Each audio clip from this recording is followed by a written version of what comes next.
everybody is. It gets hard to travel, but I think we have a really good attendance, so I think we are going to have a great time, because this workshop is bringing a lot of different people who have been thinking about the same problem.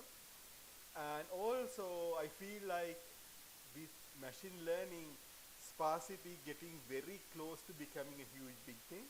So I think we are in for a cusp of something, and to bring that community together to talk about that will be great. Okay, so this PLD, my job seemed to be the only person who got the visa or whatever to come, so I give other people's talks.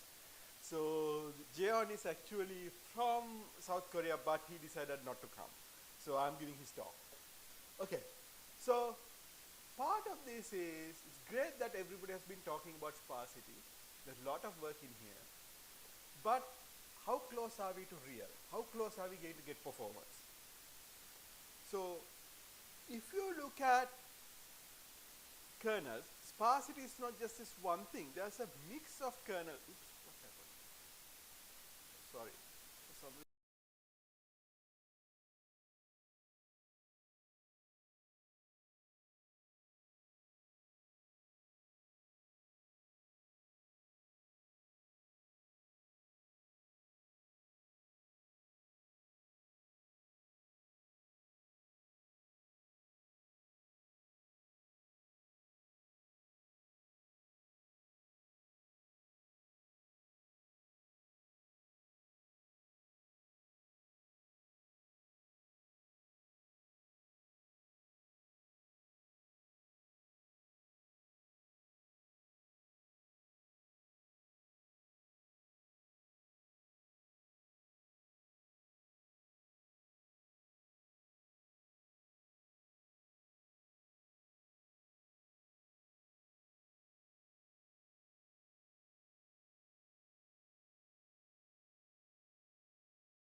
Space kernel in there. That's not the place to live in. So if you look at that space, there are three ways to looking at it. You can write hand write things, and that's great. You can get really good performance, and that's what all you experts will do. Or you can limit to basically sparse tensor compilers and you do sparse parts well, but pay the cost of mixed and dense in here.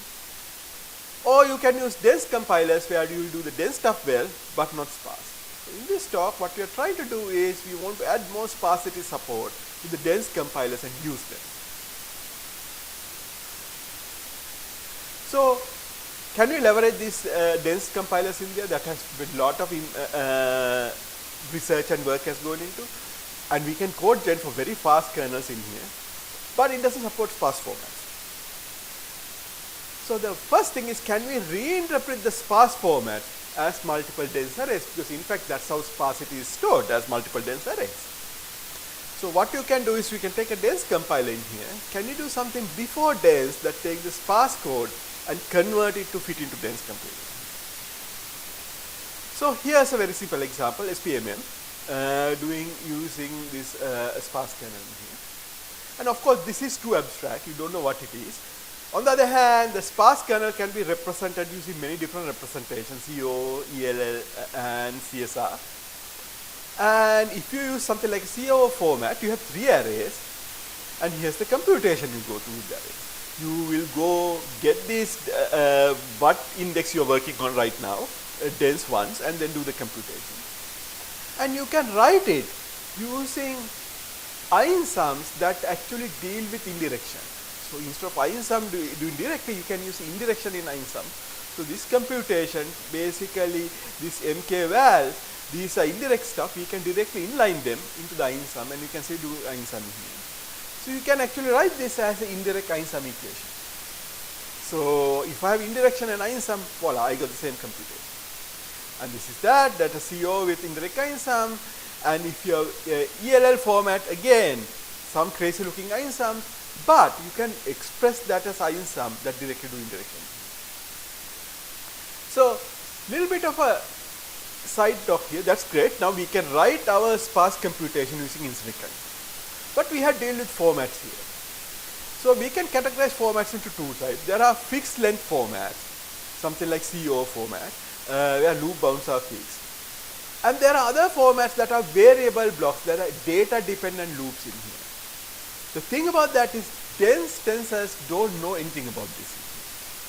If you look at fixed length formats, indirect Einsum cannot express variables in these loops. Dense compiler are used to this, thus they know how to do compile that in that. And supporting variable length is not that easy. So what we have figured out is, can we come up with good fixed length formats that we can use to basically get the dense compilers work, and we came up with 2 different formats. So if you look at format in here, you have 2 extremes, CO, very compact in there, and ELL format where you have bunch of non-zero zero values you pad in here. Can you do something in the middle? GroupCOO says, look, I don't have to have either entire, oops, what happened? Okay, I lost, okay, good, back in here. Either I have to have the entire row or nothing, might not be the resting. So here you can have small blocks in there, fixed size blocks. If you have the blocks, so your rows can be computed with multiple blocks. So there could be multiple blocks in the row, and this is group size of 2. And so if you look at what you have to do, there are 4 different things you can choose from. What access to block, block size, what access to group, and group size. There are 4 things you want to choose in here. CO format says block size 1, there's no grouping in here. You are doing grouping of the size of the rank in here. The block CO format says you are doing both, you are doing some blocking with different block sizes in here, but group size 1. And the group block group CO, you can have a combination of both. So you can choose that depending on your data and get your interesting formatting. So if you look at the system overview in here, what you do is you get this indirect Einsum in here, and we want to use PyTorch and Torch compiler to do that. And this is very easy, nice compiler. They have all those features like auto differentiation, generate really fast code using, you can use that using Triton. But there's one problem. PyTorch compiler can normally fuse things together.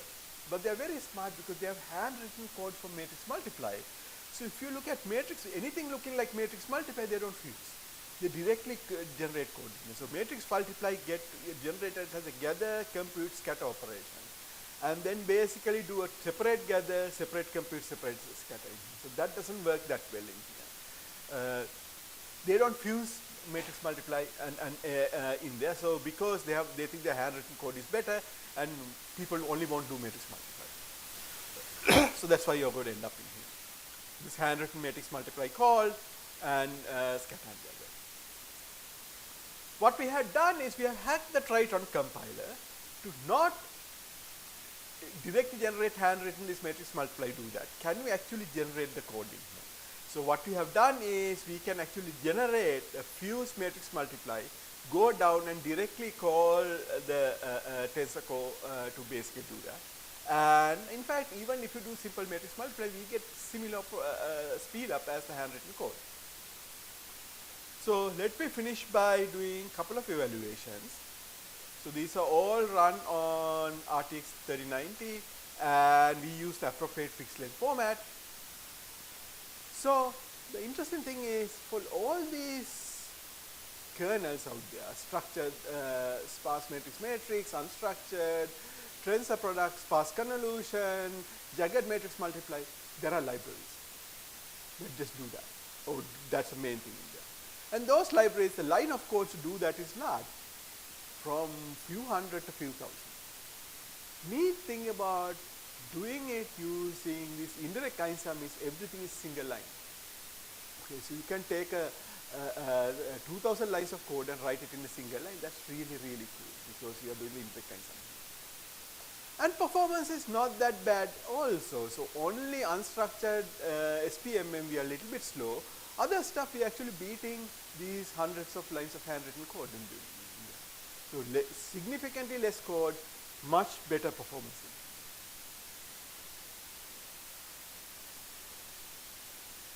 So if you do structured SPMM, there's a blocks in here. Blocks is sparse, rest of them are dense in here. So that's how you look at it. You have 2 by 2 blocks in a sparse matrix. Look at that. So if you want to do this, the first thing you have to do is choose the right format. CO, you are 100x slower. If you do CO and group, you are about 2014x, and CO and block, you are 6x. CO, group and block, you are about 5x. And then if I actually get the compiler to generate this fuse clause, you are suddenly get, I think, about 4x faster than the handwritten code.